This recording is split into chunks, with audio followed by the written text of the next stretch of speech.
Welcome to another episode of Plastic Surgery Uncensored. I'm your host, Dr. Rady, and I am beyond excited, our next guest on our show, because it's not every day that you're going to get an opportunity to get insider information regarding some of the hottest topics in plastic surgery. And today we're honored and blessed to have Myriam Masihy, I'm sure I'm going to butcher it, but I think I may have gotten that, who is an investigative reporter from Florida, Miami, in the eye of the hurricane when it comes to the BBL tragedies that are going on. And she's joined us here from Miami, and we're so honored to have her. And welcome to the show, Myriam.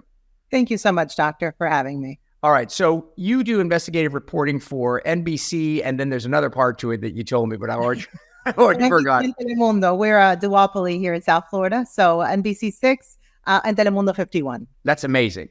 And so tell me a little about yourself, how you got into investigative reporting so the listeners can get a feel for who you are. And then let's just tell me what it is that you focus on. I think you said it was since 2016 that you've been really started the process of investigating the BBL phenomenon. And more importantly, not just the BBL phenomenon. The news doesn't give a shit about that. It's the deaths associated with the BBL phenomenon. Let's be clear that that's what this investigation is about, is the tragedies that surrounded this procedure. So why don't you give us a little intro about who you are, where you started, et cetera? Well, I've been a reporter for 23 years here in South Florida and also in New York. While I was in New York, I was a general assignment reporter, you know, the typical reporter you see out that does the daily. And the consumer investigative reporter was going on maternity leave. And my news director, which used to work for 2020, was a big consumer investigator, said, Myriam, I want you to take this over while she's on maternity. And I got to see what investigative journalism does, which is basically you have the chance to help people, especially the consumer investigative units. And I fell in love with it. And from then on, I've been doing consumer investigations in New York. And then when I came down to South Florida, I started doing it here. And here, there's so much to investigate. And there's so many complaints, especially in the Hispanic community. Right. So that's what I've been doing. We've recovered millions of dollars for consumers, that they were owed. And we've uncovered some pretty troubling situations, for example, how deadly the BBL procedure can be. And so does the consumer reach out directly to you, or they reach out to the authorities and then the authorities are overwhelmed and they hand it over to you? How actually do you get these complaints from which you guys then go on to do the investigating? So we have a hotline because we get so many calls. It would be impossible for me to take everybody's call. There are hundreds of calls a week. So we have a hotline where we have a staff that basically talks to the consumer, gets documentation, sees if there's something that we can do, and then we tackle it. And when we see a pattern, when that hotline producer sees a pattern, say, we've had scams where, 10 people call about the same thing. We're like, okay, well, this is a big deal because many people are calling about the same thing.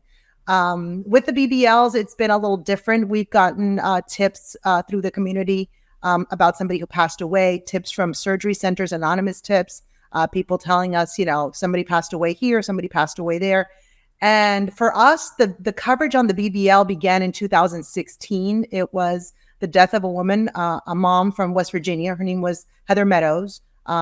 She was healthy, 29-year-old mom. She had two little ones. One was even a baby. She came from West Virginia, came over to South Florida with a promise of this BBL. And she went in a healthy woman and died May 12th, 2016 of a fat embolism. Right. We now know, Doc, obviously, that a fat embolism is when they remove fat from an unwanted part of the body. They inject it too deep into the muscle of the buttocks, and it goes into your bloodstream, causing somebody to stop breathing. But back then, it was all new to us in 2016. Now, a lot of people handle this information, but back then it was new to us. So we started slowly connecting the dots, and we started requesting medical examiner reports and found several other women had died of the same thing. Fat embolism after undergoing BBLs, different clinics, different doctors, but the same thing. So hold on, let me ask you a quick question about this, because I think the listeners. So for those of you who haven't followed me, don't know, haven't been actually heard about this, let's just stop for a moment and expand on the concept of I don't understand. So what's the big deal? We're putting fat in the butt. It looks great. So as Myriam had mentioned, the concept or the basic principle of a BBL is that you borrow fat from an area in the body, and it's kind of like it's being sold as a win-win, right? It's being sold as you get to have liposuction of areas you dislike, and then you take that fat, and rather than throwing it into a trash can and throwing it away, you can then put it in areas that you want. And naturally, you'd like a fuller, rounder, more attractive buttock region, and therefore you take the fat, say from your love handles and back, and insert it into the butt and create a fuller butt. Sounds great, sign me up. Problem is that it turns out that the anatomy of the buttock is very unique in that because of the large caliber of the vessels, which are located, as you mentioned, underneath the musculature, that if you were to accidentally penetrate one of those vessels during the time that you're actually forcing the fat into the buttock, aka injecting it, that fat would then enter these large caliber vessels, travel along those vessels, and go to their home base, which is either going to be the lungs, the heart, or the brain, because that's where these cables, so-called freeways, go. And when they land there, they clog the endpoint and they cause an embolus or a blockage.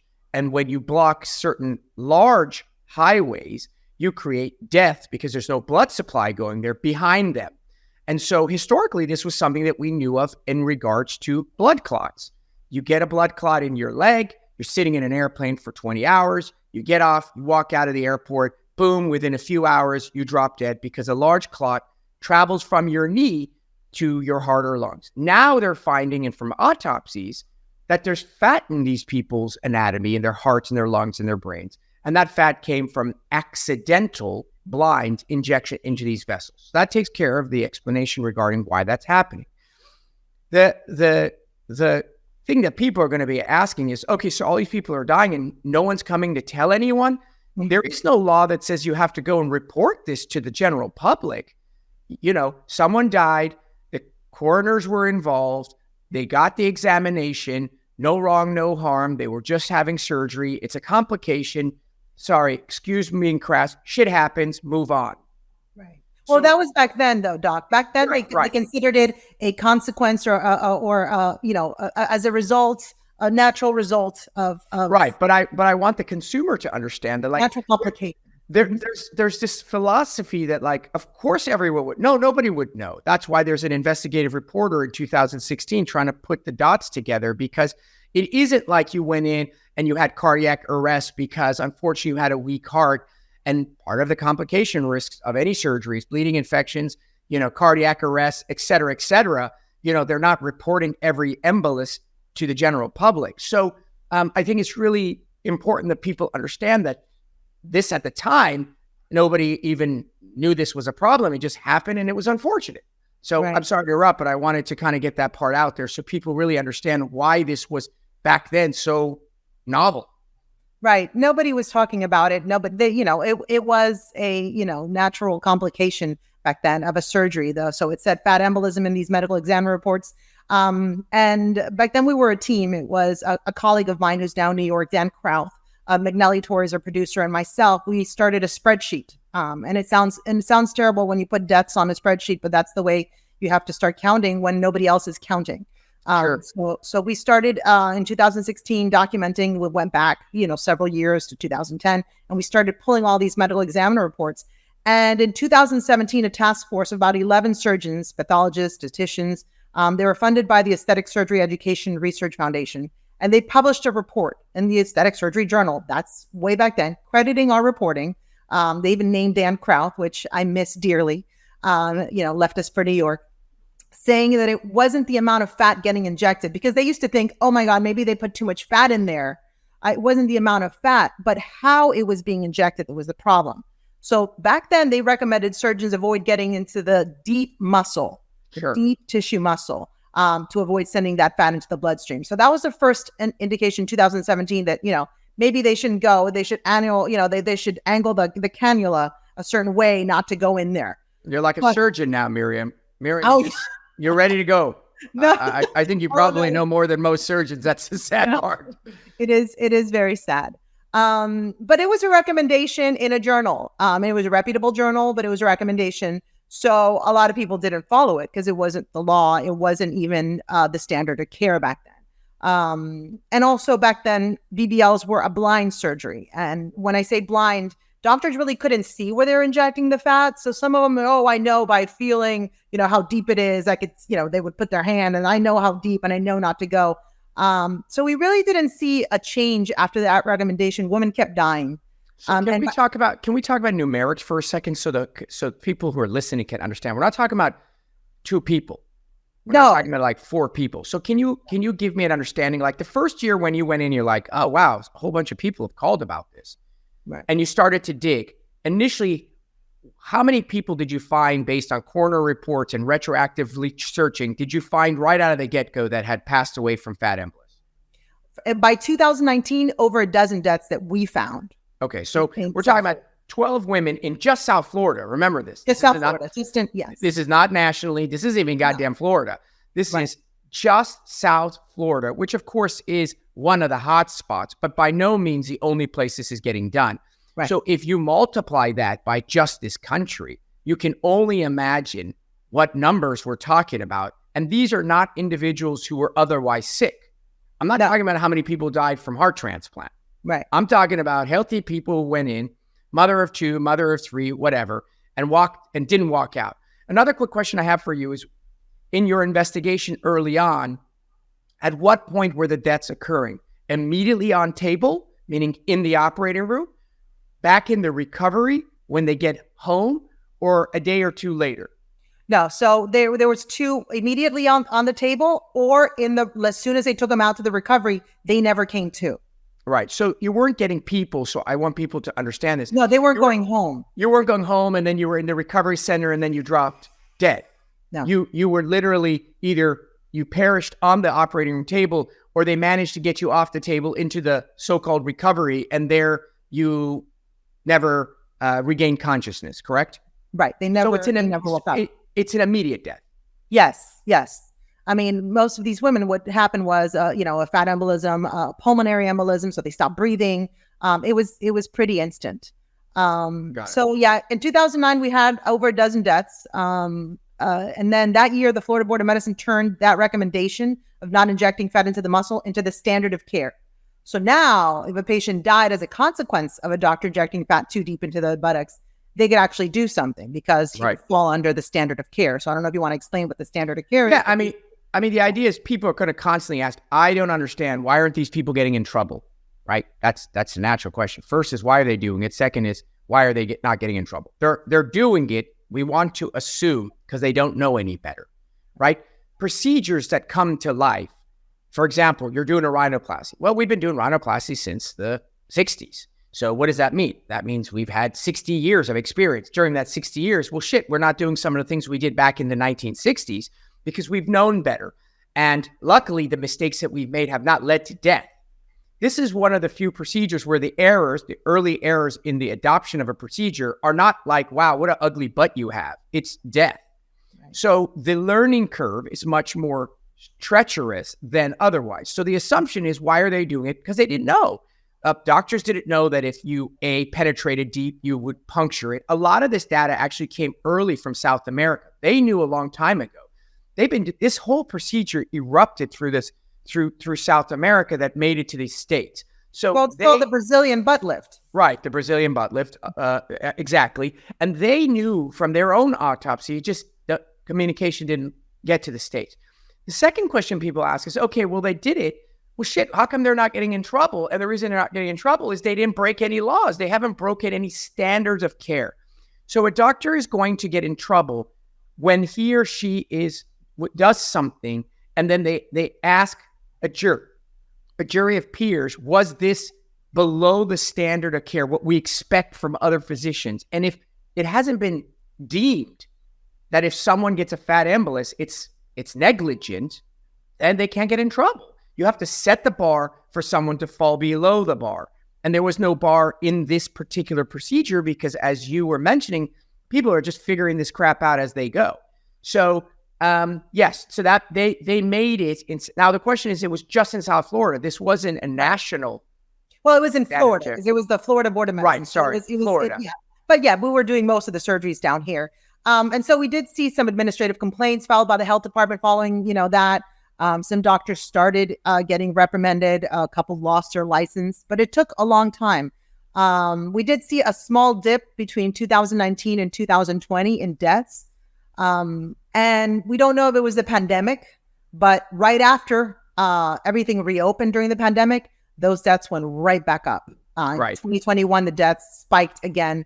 And some say that it was because, surgeries were stopped. These elective surgeries were stopped. And so some clinics continued to take reservations per se, and people's money. So they were scheduling for whenever they opened. And when they opened back up again, it was, a mad rush to clear that bottleneck of pending surgeries. And so one of the things that came out in our reporting right after the pandemic, or, when things reopened, was doctors may have been performing, is what they thought, too many surgeries in a day, and fatigue may have played a role. And then we saw some deaths for that. I mean, we covered one doctor that one of the patients that died following a BBL was his 7th patient of the day. He started really early in the morning, and this was like really late at night.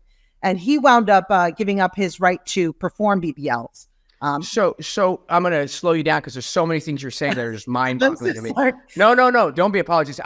I'm as a clinician, a board certified plastic surgeon in practice 20 years, it's still earth shattering to me that this shit happens. It's just, it'll never cease to amaze me how you would go into medicine. And I'm going to, in the second half of our show, I'm going to give you my input as to why I think these things are happening. But so you guys, the pandemic, by the way, was the greatest thing that ever happened to plastic surgery.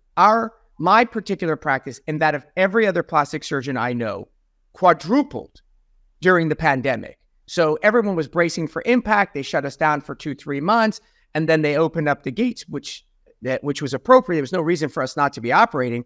And all of a sudden, everyone had all this idle time. Everyone had all this extra money. They were at home recovering from, they were at home doing Zooms. I mean, it was just this crazy ass, unanticipated fallout. So there's no question that anything that was going wrong would have spiked during the pandemic. How many people did you continue to have in 2021? What were the numbers then? So hold on, so in 2021, 8 women died. Okay. And then and the year before, there was only 2 women who had passed away. So, right. And again, you saw this coming from all clinics and all walks, right? Yeah. I mean, it wasn't like one recurring bad actor. No. It was different doctors, different clinics, all in South Florida. So I want you, if you know, because this is, and I'm sure the doctors within your group, how many of them were board certified plastic surgeons, and how many of them were cosmetic surgeons? And do you know what I'm asking? I don't know off the top. Yes, I don't know off the top of my head. I got to go to my spreadsheet. But so I'll let you take that at a break. Don't bother yourself now. But I'm curious because one of the biggest problems that we're having, and we'll address this in the second half, is that you guys can police people as much as you want, but the reality is it comes down to the practitioner to know right from wrong. And in the world of aesthetics, it's the wild, wild west. We don't have that in neurosurgery. We don't have that in pediatrics. We don't have that in OBGYN. We don't have that in radiology. We have that in aesthetic surgery. That means that anybody can practice anything they want as long as they meet a very, very minor criteria. And so because there's money in it, the quality, the training, the individuals who are performing these procedures are all over the map. Whereas if you got a tumor removed from your brain, I assure you, the 20 neurosurgeons who did it would all fall within a very small bracket of training. And while one is better than the other, you're sure as hell not going to get an OBGYN coming out and taking a tumor out of your head. You are getting OBGYNs doing liposuction around this country. So I'm just going to put that on the side burner. I would love to know from you, because you are the epicenter of data, what percentage of the individuals that led to deaths were board certified plastic surgeons, and what were the rest? So if you would just humor me and leave that on the side. Okay. I'll go back to the spreadsheet and look. Okay. So then you were going on. So then you saw, again, an uptick during the pandemic. Right. And so by 2022, the Board of Medicine was evaluating 2 things. These were things that they were considering, because they were recommendations done by experts in the field, experts that they listened to, experts that would testify in hearings, administrative complaint hearings. The 2 things were limiting the amount of surgeries a doctor can do in a day. They thought maybe that would, Right. prevent this. And also incorporating ultrasound machines to guide them during these procedures. So it wouldn't be a blind surgery, like I said, where you just were feeling your way. The ultrasound, there was many doctors here in South Florida who were experts who testified for the state all the time, who have been using ultrasound and could see exactly where that cannula was going and where they were depositing the fat. So that later became part of the state law. They didn't limit the BBLs a doctor could do a day, but they did say that the doctor had to perform the entire surgery because they feared that, they weren't doing 7, 10 surgeries in a day, that they would start a surgery and then they would hand it off to somebody else. And so by making it a law that they couldn't just hand over, that they had to complete the entire surgery, it was impossible for them to do that many surgeries in a day. So they figured that would be a way to do that. And they also mandated the use of ultrasound machines. Right. So it is earth-shattering, because I just did a post on this. It is earth-shattering to me, earth-shattering, that you would need a law to tell a doctor to finish the goddamn surgery they started. I mean, what the fuck? I mean, what the F is it that we have to tell you doctor who went to doctor school, that you have to finish what you started? Who the hell are you handing it off to? Yeah. Oh my God. I mean, what the hell? And then we have to tell you that you can't do 17 of these in a day. I mean, the regulations and the recommendations are absurd. Well, because no, don't get me wrong. I love that you do it. Great. I'm just saying it's absurd that we have to have this dialogue.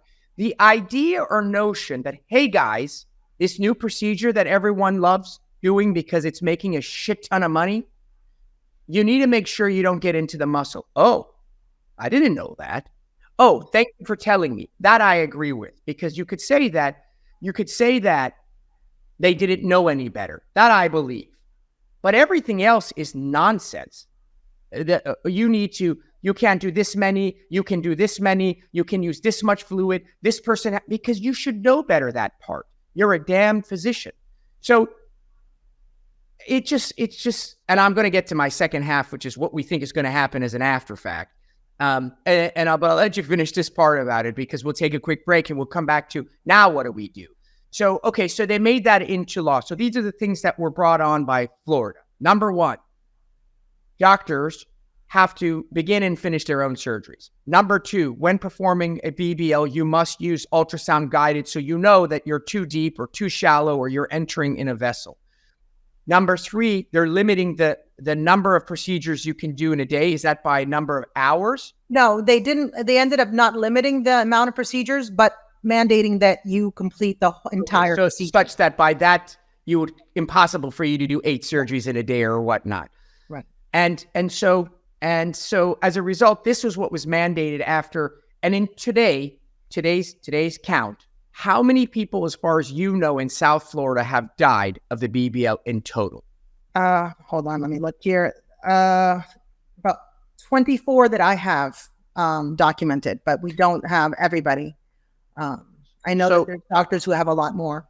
So, and those didn't make it to the coroner. You think they bypassed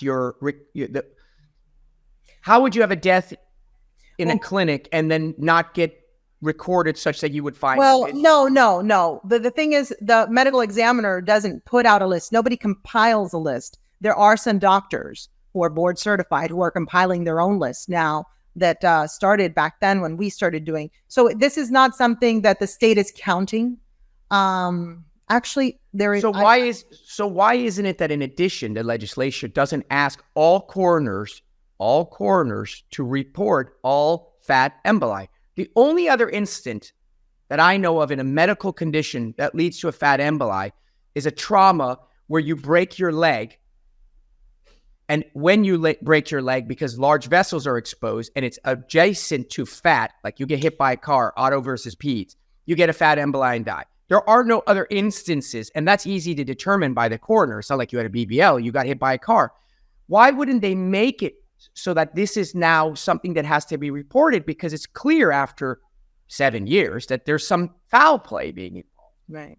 Well, I mean, I'm sure the medical examiner is not in the industry of, counting deaths. I'm sure he's in the industry of, I think there should be maybe that's a great recommendation. Somebody just report it. Hey, by the way, we found, listen, the county coroner is designed to give the diagnosis of cause of death. Right. If they find that people are dying of rat poisoning, they can't just be like, rat poisoning, bye-bye. You got to let someone know something's wrong. There's rat poisoning in the water. So let's take a quick break, and then we'll come back. And then I'm going to give you my thoughts, because I want to hear your thoughts as to whether or not you think this is going to make a difference. All right, let's take a quick break and come back and dive into more about this incredibly sad and tragic topic.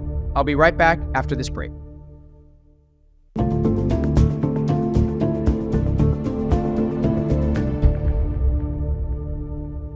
All right, welcome back to the second half of Plastic Surgery Uncensored. I have not had this interesting a conversation with a guest in quite some time, because Myriam, you are a true expert in the area of interest to me, which is protecting patients. You and I have different approaches to it. You do it through a consumer investigative reporting standpoint. I do it through a doctor advocacy standpoint. Every single post, every single podcast is designed to educate people to navigate the landscape of aesthetic surgery in a way that is effective, desirable, and safe. And the problem is, and you are highlighting that for us today, patients do not really know what is or isn't safe. And it's very difficult for them to find out. It's as if a child goes to an ice cream truck, and there's a guy and he sells them an ice cream, only later find out that it was laced with something. I mean, like, what am I supposed to do? It's an ice cream truck. My kid is outside. I can't. So what we want to talk about the second half, and I think this is really important, is, okay, now we've identified, A, there's this procedure. B, it has these potential complications. C, we've made some restrictions and recommendations, at least Florida has, which we hope that the rest of the country at least pays attention to. And now the final chapter. Will it make a difference? And the answer, in my opinion, is a little. First and foremost, I don't think any of these recommendations are going to matter unless you are policing them.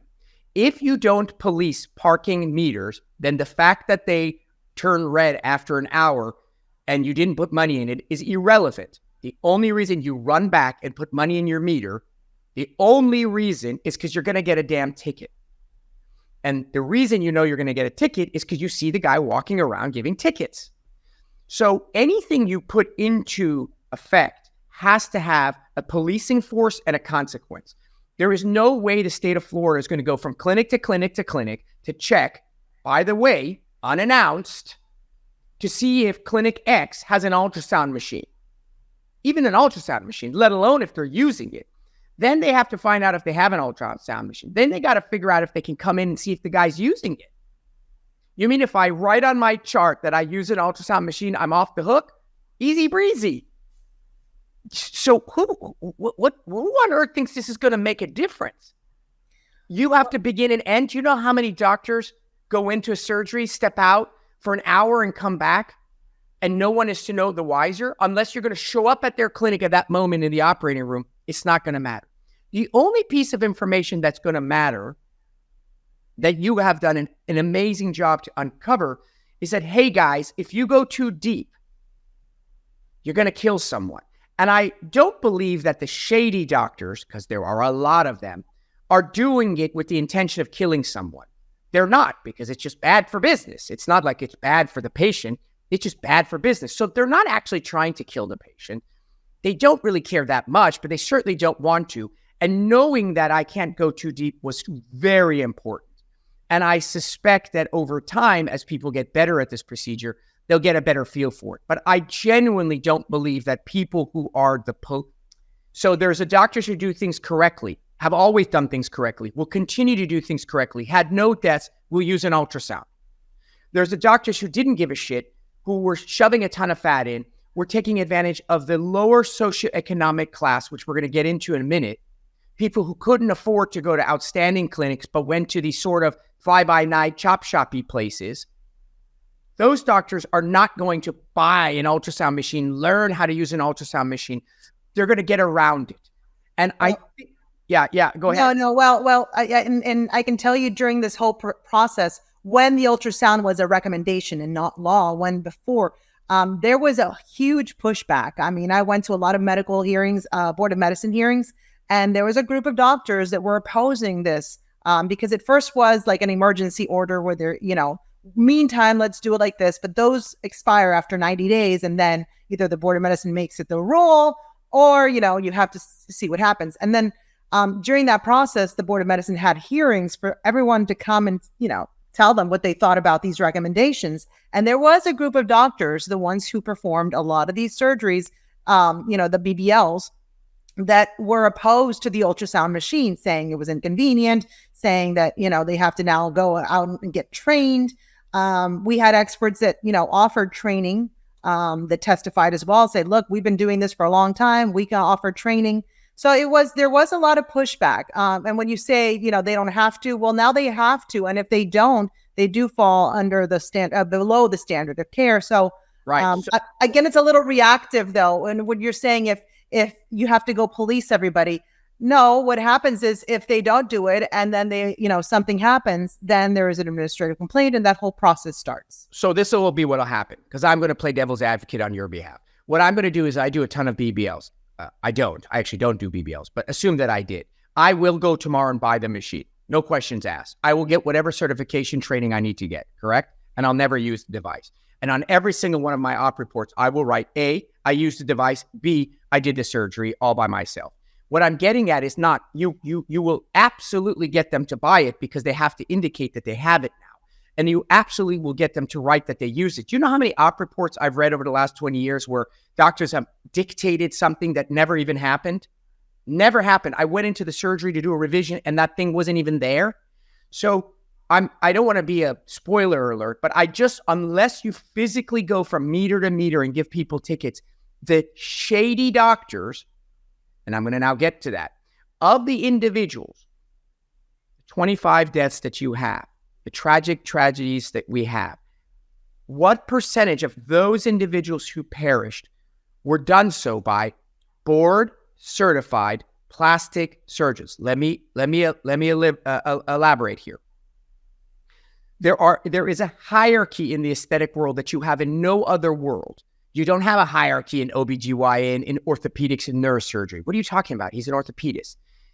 Here we have board certified plastic surgeons. I'm a plastic surgeon. I went to plastic surgery school and I got board certified in plastic surgery. Then I have plastic surgeons who never bothered to get board certified because it was too stringent. And then I have an entire universe of providers that fall under cosmetic surgeon. Cosmetic surgeon is a nonsensical term, which basically means I am a surgeon, quote unquote, if you're listening, and I decided to perform liposuction BBL instead of delivering babies, putting in ear tubes, fixing bones and tendons. And then you have, I'm board certified, which means I'm board certified in orthopedics. I'm a board certified cosmetic surgeon. I am a cosmetic surgeon, means I do cosmetic surgery, and I'm board certified in orthopedics. Then you have even yet another level, which is the cosmetic surgery world created their own board. And they say, I'm board certified in cosmetic surgery. It's not even an ACGME accepted board. And until the country's medical community fixes this problem, the bad actors will continue to bad act because the people that we're regulating are the people that follow the rules. This is what I made the analogy. If you tell all the people who walk into a bank to leave their gun at the door, the robber is not going to leave his, the good civilian will leave his gun at the door. So what percentage of the people of the 25 deaths were board certified plastic surgeons? I can tell you, I'm not going to give you an exact number because I don't have 25, I have 24, but the majority of the ones that we reported on were not board certified plastic surgeons. Okay. They had different specialties and different certifications. We did a lot of reporting on that. We even had some doctors that would say that they were MD and they were DO. So Myriam, as a investigative reporter, if I can share with you some of my, because I suspect this is not over for you guys. This is, you're in this. I think the greatest single barometer of outcomes is the level of training of the surgeon. I would be stupefied if out of the 24 people that died, you went and followed it up to the doctor, looked at all their training, and they were a top-notch, reputable, board-certified plastic surgeon. I would tell you statistically, the probability is very small. And that is elitist. Just like you wouldn't let someone fly your plane if they weren't incredibly well trained. And so the problem we have is we have too many people who are not trained, allowed to do too many things. And when it comes to Botox and filler and whatever, but when it comes to a surgery that unfortunately has a horrible outcome like death, you just can't. And so I think the biggest issue at hand is that they're just very, very confusing landscape for the consumer. And let me ask a second question. What percentage of the women who died were Latina or African American? I gotta, you make me do math. Hold on. Don't want to give out names. No, of course not. I mean, the majority were African American. We do have some Latinas. Yeah. Okay. Again, a high percentage, right? Yeah. Okay. So what does that dictate? I mean, the facts are the facts. 25. Well, they do advertise. A lot of these clinics do advertise to our community, especially the African American community. You know, the big round buttocks are, you know, they send these. I mean, it's been very frustrating covering this for so many years. And I'll tell you why, because every time somebody passes away, their family finds our reporting afterwards. Whether they looked at the clinic that changed the name, they didn't Google the doctor name. Because things change so much here in South Florida, they wouldn't find our reporting till afterwards. Right. And so that it's been very frustrating. But what they would find were these advertisements, that come to South Florida, the big booty, the Miami, and for very economical prices. And so they would make it a whole, vacation of sorts, right? Where they would come get their surgery. Some included their recovery house, So it is catered to our Black and brown communities. Yeah. Right. And so I've done a lot, I'm very connected to the Latino community, have for years. I've done a ton of volunteer work in Central and South America. I'm fluent in Spanish. I've done a ton of reporting with Impacto. I've done things because unfortunately, a lot of the sort of shadiness that occurs in the aesthetic world occurs in the Black and Latino community. They physically target these individuals, and they do so because they try to make it socioeconomically affordable. They trick them into making it seem like it's something that it's nothing. And for a lot of these patients, a lot of them, I guarantee if you look at what they end up spending, you'll find that they didn't spend that much relative to, say, the national average. And so listen, when vaping companies were targeting children by putting flavors in the cigarettes, everybody was up in arms because you're targeting the kids. You're mentally going out of your way to grab them. And I think that this is also a similar issue. And, I had a Primer Impacto episode where I brought in 4 different Latino women who were totally maimed by different clinics because they were targeting the Latino community. They knew that the community wouldn't say a word. Some of them were illegal. They were, they had this sort of a reference for the clinicians, and they were being targeted, and it's absolutely unacceptable. So, at the end of the day, God bless you, because the truth of the matter is that if people weren't brought, if this wasn't brought to the surface, nothing would be done about it. And I think that absolutely you began the nidus, because all legislation has to start from somewhere.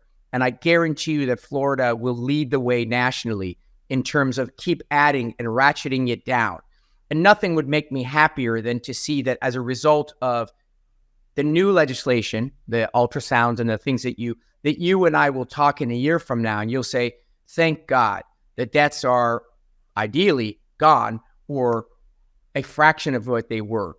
But I do think that the key is to get the information out. So like you said, the next family will get this information before something terrible happens. What now that you're a consumer advocate, what would you say to those people listening? Because I get on my Instagram and social media constantly. How do I do this safely? I want it, but I don't know how to go about it. So now that you've been in this for 7 years, what's your advice?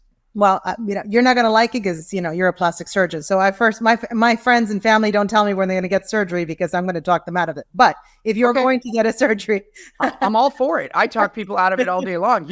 I don't even do the procedure, so you don't need to convince me anything. But if you're going to do a procedure, yes, I would check their board certification. I would also make sure that I meet with the actual doctor that's going to do the surgery prior, and not just somebody who weighs and measures me. Which is another thing that happens a lot.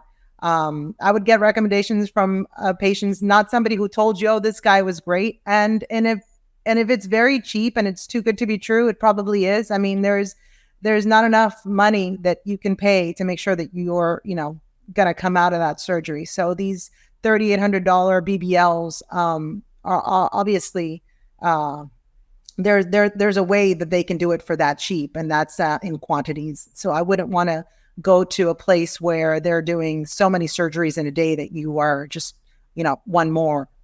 Right. Very well said. Those are my recommendations. I think they're all beautiful, very good recommendations. You obviously have a ton of experience and knowledge in this area. And, if I did anything in journalism, I too would have done investigative reporting. I think it's such a incredible, it's just an incredible contribution to the community. So kudos to you and your team for helping unroof this problem. And I hope that, the next time we talk, you'll have nothing else to say about this and you'll move on to something else. Thank you so much for coming on our show. We have a very large listening pool of individuals, and I think you will have made another level of impact here on the West Coast with being on our show. So I greatly appreciate it. If people want to check out more information regarding your investigations, regarding the BBL, and really dig further, where do they go? How do they find the information that you have? So the easiest way to do it, you could just Google my name, which is right there on the screen, and put BBL or NBC6 and BBL, and you're going to find so many reports. So for those of you listening and not watching, it's Myriam Masihy, Myriam Masihi.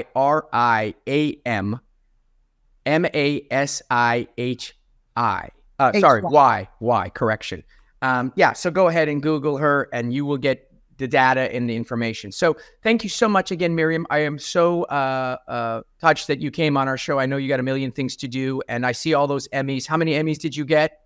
I have 21. 21 Emmys, ladies and gentlemen. That is no joke. I have 0 Emmys. I have an award my dad gave me. So, all right. That wraps up another episode of Plastic Surgery Uncensored. As always, if you enjoy our show, if you like the content, do us 2 favors. 1, go write something nice. Go write something to make the whole team here together feel like this Sunday was worth it. And secondly, go and share this with friends and family so that they too can get the content before it's too late. As always, your host, Dr. Rady signing off on Plastic Surgery Uncensored.